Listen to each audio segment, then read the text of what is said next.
Once upon a midnight dreary, while I pondered, weak and weary, over many a quaint and curious volume of forgotten lore, while I nodded, nearly napping, suddenly there came a tapping, as of someone gently rapping at my chamber door.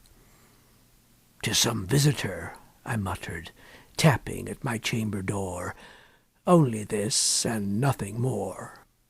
Ah, distinctly I remember it was the bleak December, and each separate dying ember wrought its ghost upon the floor. Eagerly I wished the morrow, vainly I had sought to borrow from my book's surcease of sorrow, sorrow for the lost Lenore, for the rare and radiant maiden whom the angels name Lenore, nameless here for evermore. And the silken, sad, uncertain rustling of each purple curtain thrilled me, filled me with fantastic terrors never felt before, so that now, to still the beating of my heart, I stood repeating, "'Tis some visitor entreating entrance at my chamber door, some late visitor entreating entrance at my chamber door. This it is, and nothing more." Presently my soul grew stronger.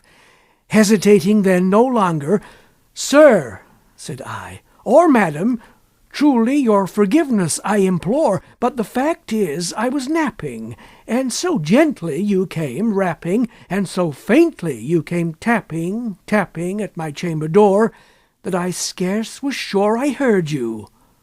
Here I opened wide the door.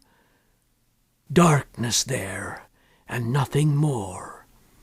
Deep into that darkness peering, long I stood there, wondering, fearing, doubting, dreaming dreams no mortal ever dared to dream before. But the silence was unbroken, and the stillness gave no token, and the only word there spoken was the whispered word, "Lenore." This I whispered, and an echo murmured back the word, "Lenore." Merely this, and nothing more. Back into the chamber turning, all my soul within me burning, soon again I heard a tapping, somewhat louder than before. "Surely," said I, "surely that is something at my window lattice. Let me see then what thereat is, and this mystery explore. Let my heart be still a moment, and this mystery explore. 'Tis the wind, and nothing more." Open here I flung the shutter, when, with many a flirt and flutter, in there stepped a stately raven of the saintly days of yore.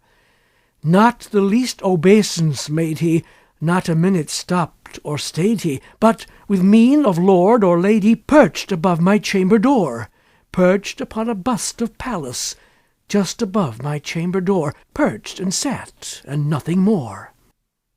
Then this ebony bird, beguiling my sad fancy into smiling, by the grave and stern decorum of the countenance it wore, "Though thy crest be shorn and shaven, thou," I said, "art sure no craven, ghastly, grim, and ancient raven, wandering from the nightly shore. Tell me what thy lordly name is on the night's Plutonian shore." Quoth the raven, "Nevermore."